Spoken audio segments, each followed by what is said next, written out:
Here's my video review for Ghostbusters Afterlife. Oh, yes. This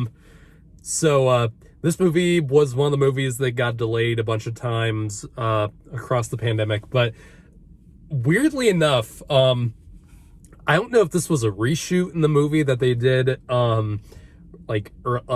recently, but there's a point to where they point out what the year of the movie that the movie takes place in, and it's 2021. So I don't know if they originally planned that to be the year that this takes place in, but it worked. So just a little thing I found funny. But anyway, I love Ghostbusters. I've loved the original ever since I was a kid. It's been a big part of my childhood. I also love playing that the 2009 video game, which for many of us felt like it was the Ghostbusters 3 that we really wanted all along. I mean, it had all the original cast back. It was a brand new story. That was a really great thing that many of us thought was going to be the end of the Ghostbusters story in the franchise. But no, we actually got a continuation, and I'm gonna bring up the 2016 movie, the 2016 Ghostbusters, just for this. I know there's an audience for it, and it does have its defenders, but in terms of, I don't know too many people who love the original Ghostbusters who loved the 2016 movie. That's just an observation. I'm sure they're out there, but that movie honestly felt like it was the movie almost felt like an offense to the people who love the original Ghostbusters, because it was basically the goddamn same movie as the original movie. They just changed the cast around to women, and I am all for gender representation in film and TV and all that stuff, but that was one of the few cases where it was just done horribly wrong, and it was not done in good taste, and it was just a bad idea from the very beginning.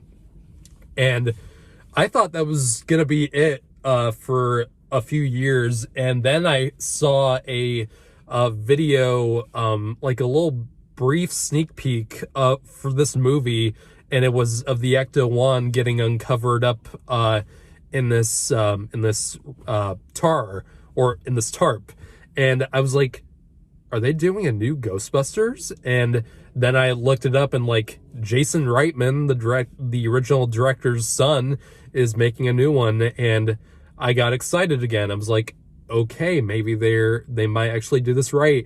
And I just saw it, and I think they did this very much right. This was a great return to form for the franchise.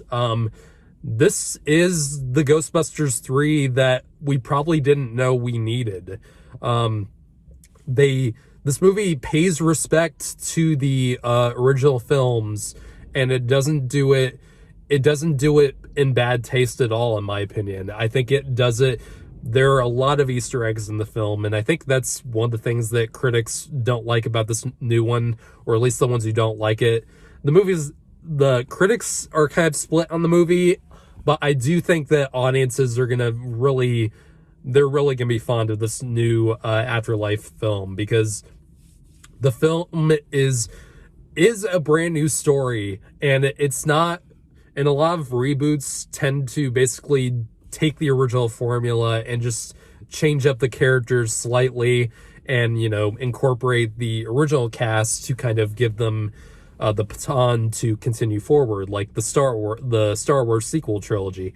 This actually really did feel like it was a brand new story, because it goes from a cast of 4 adults in the original films, and it goes to a cast of kids, and it basically does kind of the Stranger Things attempt at it.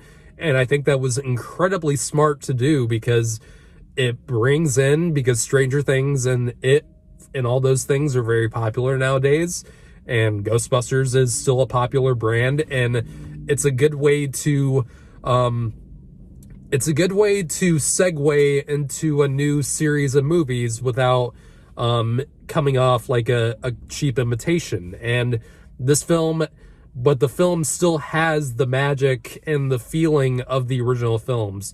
The music in this is fantastic, and it borrows a lot of the original music themes from the original film. And it's done really fantastically, right from the Columbia logo, which I was already getting like chills going up my body. I was like, oh my God, I feel like I'm watching Ghostbusters 3. And yeah, and the new cast is great, I think. I forget the main little actress's name, but she's in a lot of things, and she's great in this. She is, if you don't know the story of this movie follows Egon Spengler's descendants, and it's basically continuing off from his family's point of view, and they move into his house in the middle of nowhere in this town of Somerville, and they discover his past and his ghost busting years, but it turns out that he didn't really have a good relationship with his family or even his original friends from the original films. He kind of fell out of touch because of something he predicted would happen later in the future. And the film follows the kids as they're discovering all this Ghostbusters tech, and they're finding out about this possible apocalyptic event that could happen in the town of Somerville. I don't really want to give too much else away because there are a lot of surprises in the film, and there's a lot of new ghosts, and there's one particular called Muncher. Basically kind of the Slimer of the movie, but I think I really liked what they did with that. I did like that ghost a lot. What they do with the tech in this, like the Ecto, every scene where they're driving the Ecto 1, this movie is pure fan service, but I think it's fan service done well. And it doesn't do it to, like, a lot of people don't like fan service because they think it's cheap in any way it's done. And I think fan service can be done in a way that services the story. And I think this one does service the story well enough.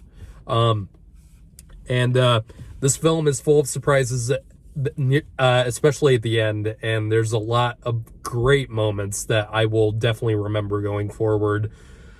This movie really was a love letter to Harold Ramis, the late great Harold Ramis. Rest in peace, good sir.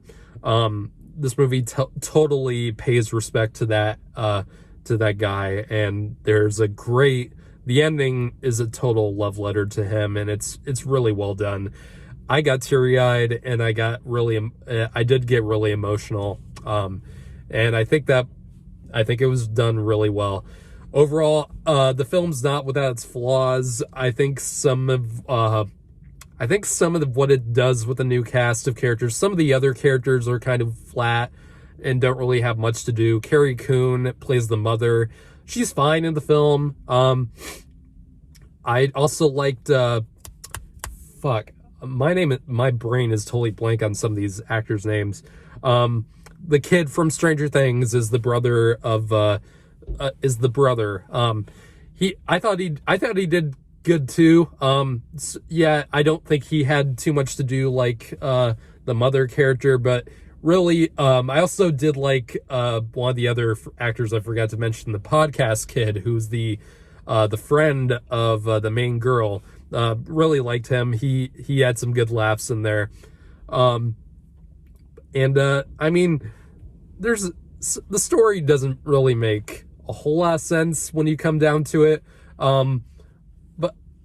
But coming out of this movie, I just had a really fun time. And I think this film is really going to do a lot of favors for fans who are yearning for that feeling that they got from the original Ghostbusters movies. And I think you're going to have a really good time watching this. I'm going to give this an 8 out of 10. Had a lot of fun.